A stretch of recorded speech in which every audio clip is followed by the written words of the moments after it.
Hello and welcome to the ADHD Girls podcast with me, Laura, and it's me, Claire. And today we normally talk about how ADHD has shown up for us. So we're going to kind of go straight into the session of how ADHD has shown up for us recently. Mm-hmm. And today I'm going to be talking to Claire about how my joy of ADHD is ever present. And I think ADHD can always show up in different ways, but I think it can sometimes be more amplified. And obviously at the moment we're in summer, it's quite hot, and I feel that amplifies a lot. But this week for me, I feel my ADHD has shown up in a way that with emotional things going on, and obviously there's always something emotional going on, but I find whenever there's something quite deep hitting emotionally, it then has an effect on my physical energy as well, like my physical health, the two are so entwined. So this week, basically, it was my daughter's last week at her primary school. So obviously she was there was a range of emotion there of she doesn't want to leave, because I find, again, she's ADHD, and I find with girls, they tend to be a bit younger or appear younger. And now by younger, I mean, I think they're normal kids. Because I find a lot of her friends are just on their phones, makeup, all that kind of way. They kind of already want to be older. Well, she's quite happy playing. She's, going to the playground, going to the park, going on a scooter, all those things. But they're deemed younger in the society we're in, for whatever reason, than what they would say. Well, other kids are already out and about, walking the streets on their bikes, hanging out, going to the park by themselves. And I think that's all great. That's very nice. Everyone's different. But she's not. And I find some of her friends who are, we believe, on the spectrum, also to be of that nature, of more playful, creative, looking for the fun in things over what's cool or what's deemed to be cool. So we've been chatting about that, because obviously in primary school it's still fine, but in secondary school I'm not quite sure what's going to happen. But at the moment, this week, she was her last day of primary school, and the primary school really went out and did a little graduation ceremony. So they wore the little caps and the little black gowns, and they threw the caps in the air. We had photos of them over the years in the school. Everyone got a certificate. Everyone, there was a whole assembly for it. And as wonderful and beautiful it was, I find it drained drained is a harsh word, but it did drain me, but in a good way. But it drained me emotionally, where later on I felt it physically as well. If I was quite tired, restless, and I just noticed how my body and my mind reacted to something that, it was a joyous moment, it was brilliant, and obviously it's all a positive event, but the effect it has on someone with ADHD of having that overstimulation, everything was at the top of emotion, stimulation, the transition, because this is what the other thing I was thinking about was change. And I find people on the spectrum, whatever you're diagnosed with, whatever you want to call it, I find we really struggle with change. And I'm getting used to it, because I find that burst of emotion when there's change. And I'm thankfully at a stage in my life where I can kind of take a step back and be like, right, this is okay. Everything's going to be fine. I can handle this, because I find when I was younger, I was unsure of myself. There was a lot of uncertainty around change, and it panicked me I just don't want to do it, because I just don't want things to change, and I don't want anything to change, because I felt I couldn't deal with it. And I felt safe in, this is my routine, this is what happens, and there's an element of safety there. And when it comes to change or anything different, there's an element of uncertainty. There's an element of, well, how am I going to deal with this? Can I cope with it? What's changed? And as well, all the stimulation that goes with change. Well, I'm going to have to get used to a new routine. And what is new? Well, what I'm going to have to figure something out. So this is where I find with us, our brain goes into, it's not just changing, okay, well, we'll see what happens. It's all these things of we have to be prepared. We have to get to know, what is the change? Why is the change? Well, does the change have to happen? And how am I going to really control it and make it not positive necessarily, but really feel confident in myself that whatever change is happening, I can deal with it, and whatever decisions I make will be the right ones. So that, I feel all that is going on. So this week I feel I do feel drained from all of this going on. Not only obviously for seeing my daughter go through it, but myself as well, because it's a change for me, because obviously I'm going to be the one taking her to school and routine changes. There's so many aspects of change. So that's what I feel this week's my ADHD struggle of change, supporting my tiny one. And I think seeing her, how she's kind of talking about it, it just highlights the ADHD side of life. Do you know what? So much of this is silent unless we say it. So someone could be sitting there and everyone goes, oh, they're fine. They're not doing anything. But internally and in their mind, you have no clue what's going on. And all this is going. And then the helpful joy when someone comes up and says, oh, you look tired. That joy, Has anyone's life ever been improved by somebody telling them they look tired? Oh, well, apparently this is what people say. And I'm like, I'm aware I look tired. And again, I was just like, well, I don't know what to say to that. And just say thank you.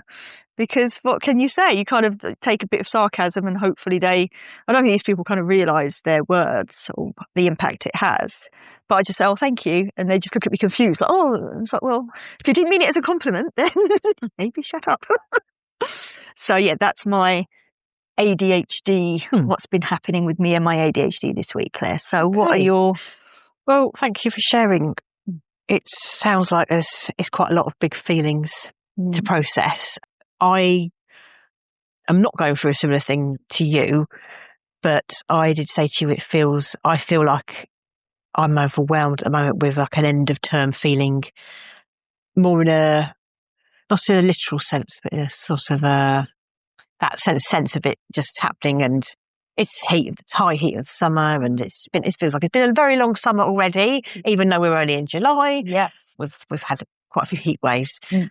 I wanted to give my time and listen to you and not interrupt you, because I feel like I was identifying quite a lot of what you were saying.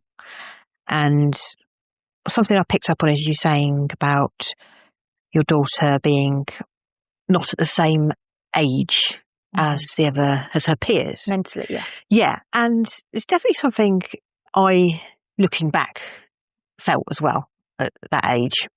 Probably all my life, actually. I've never felt I'm at the same milestones or whatever as other people are. And I've often read that they say people on the spectrum can sometimes seem very older when they're younger, older in a sense that they have lots of deep thoughts about things.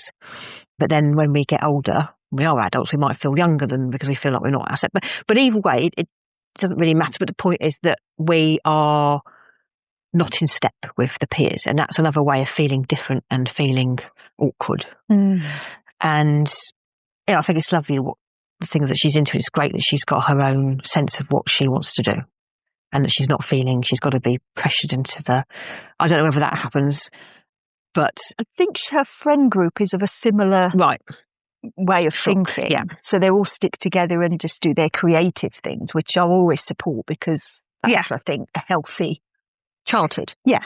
And, I remember having very big feelings as well as a kid. And I remember feeling really massive thoughts, like existential thoughts at that age. And they had no sort of, don't know where they came from, couldn't make any sense of them. Sometimes they were just things. So I wonder if that's part of it as well.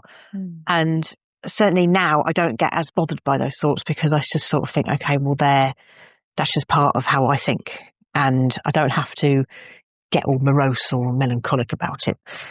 But certainly when I was younger, as a child, I would have thought, these are not normal kid thoughts. These feel like massive thoughts. Yeah, and where did they come from? Yeah. Whereas what I do now, and it sounds like you're also having, not just your daughter, but you're having a lot of big emotions. The key thing is, for me, is that I recognise it's happening, and I don't get led down away with it and sort of go into a spiral of like, oh my God, what's going on?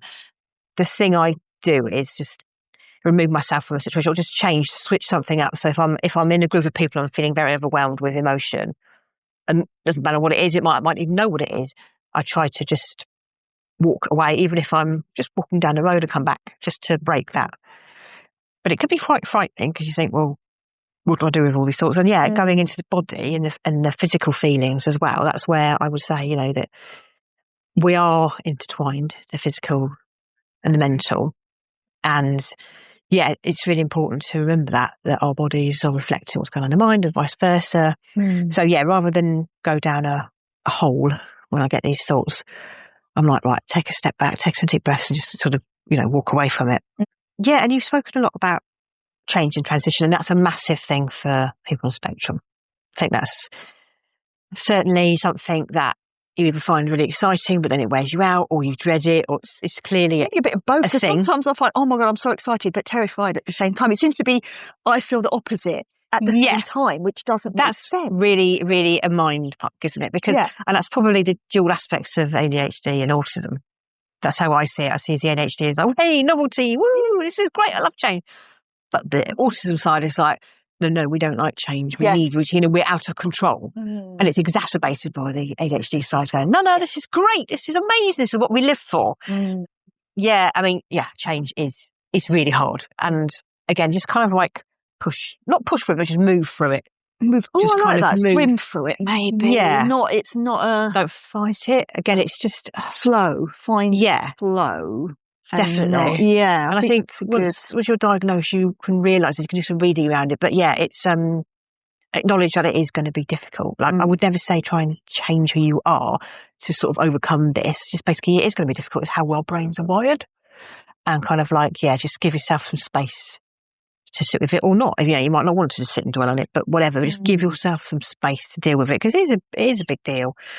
I was talking to my partner the other day. I used to find summer quite difficult as a kid because I was like, I know something's coming after it. In the same sense, I used to dread Sundays because I knew that school was coming the next morning and I could never really enjoy it. So I kind of, around summer, it was that bittersweet kind of feeling of like, you've got a time off, it's great, it's supposed to be the best time of your life. It's a countdown, isn't it? But it's a countdown to something that's big change. That's happening. And it's the unknown. And every year, I think, it's going to be different for her. But I think even as adults, that Monday or whatever that day comes round, you think, even though you've done it, it's a different week and you've got new challenges. And it's that anticipation. It's not just about, it's not just changing school. It can be, every week, like I say, every weekend can be that thing, oh God, what's going to happen? And, our brains are very busy. We are trying to work through all these different scenarios and think of all these things we need to try and work through. And it's all going on in the background. You don't necessarily realise you're doing it. And it is exhausting. You probably don't realise that your brain is ticking along in the background trying to think of all these scenarios of how you're going to work out logistics and how are you going to cope if this happens. And you're not necessarily where you're doing it or to the level that you're doing it. I think that's a good point, that we're unaware because we're doing it all the time. And I think if you saw this on a computer, like the CPU, is it? At whatever percentage? Yes. I think my brain, whatever the maximum percentage is, it smashed through it. It's now on another computer and it's smashing that thing. Is it borrowed someone else's? It has. It's, on 3 different computers of like, we need more power. And that's how I feel my brain is. It's just constantly going. But this is just amped up this week with everything going on, trying to talk to my daughter. And I'm trying to choose the words carefully to make sure it's coming over as supportive and not like, oh, tell me how you're feeling. I just wanting to get like, oh, how's it going today? And, what's on your mind? Is there anything going on? Because I find trying to choose words carefully because you want to kind of pick the lock, not smash the door kind of thing of like, I want to have that connection so that I can support her. And at the same time, managing my own thoughts and feelings around it because, with school, there's a social aspect as well. And that's going to be gone. So it's a bit bittersweet of, I'm not going to have those interactions anymore because the next school is completely different where you don't see anyone ever. And it was really nice because we had a lovely group of people and we'd sit and chat after school and the kids would play. And it was just a really nice thing to look forward to after the school day. And the kids looked after it, the other parent, we just catch up and you're going to still see them, but not in the same way. So there's a bittersweet sense of that. And I think it's that thing of going with the flow of, okay, well, that's stopping, but something else will start, and I'm trying to think of ways of it's not good or bad, it's just going to be the new normal. Yeah. Because I think that's a healthy way. But it's taken me a long time to get where I am, but it's still affecting me. And like you said, it's just allowing it to affect me. Yeah. And just going, it will affect me. I can't, there's no point fighting it. It will affect me. I have to go through the process of it. My CPU is on overdrive, but that's okay. And I think this week is just going to be about just going with the flow and going, yeah, it's a difficult week. And next week is another week. This is it. I think in the past I would have, faced with this sort of situation, I would have recognised it. I would have got something really wrong with me. Something's, why can't I deal with this? Other people can deal with it. I would hate on myself. I would think there's something very wrong with you. Yes. And that would then cascade in emotions would get even worse. I'd be more overwhelming. And it's like, no, it's all fine. This is how your brain is wired. Yeah. It's okay. It's more. So you can't overcome this, but you can give it space and try not to have too much on your plate. If there's anything you can drop, just give, that's as much to me as anybody else. I need to do that. This week is just about doing the basics. Yeah. Recharging in some way. And next week's another week. So thank you, Claire. That was really helpful to just kind of ground my thoughts, because I find we're always running away with our thoughts. Yeah. So thoughts are dragging us through bushes and hedges and everything. And you're there trying to be like, hey, calm down. And I think it's just sometimes think, okay, we're just going to stand still with them, ground ourselves, and it's okay. I've got an image that you're saying drag it through. I was in running at my running club the other day, and we had to pair up and use those resistance bands. And one person had to run against the resistance, the person trying to hold them back. And that's popped into my head as you said that. Drag through. It's like, out of control slightly, but that's okay. That's what ADHD is. Yep, and you're still making progress. It's just one of those. It's just one of those weeks. You might adjust things slightly, but it's cool. Oh well, thank you for joining us, and we shall see you next time. Bye.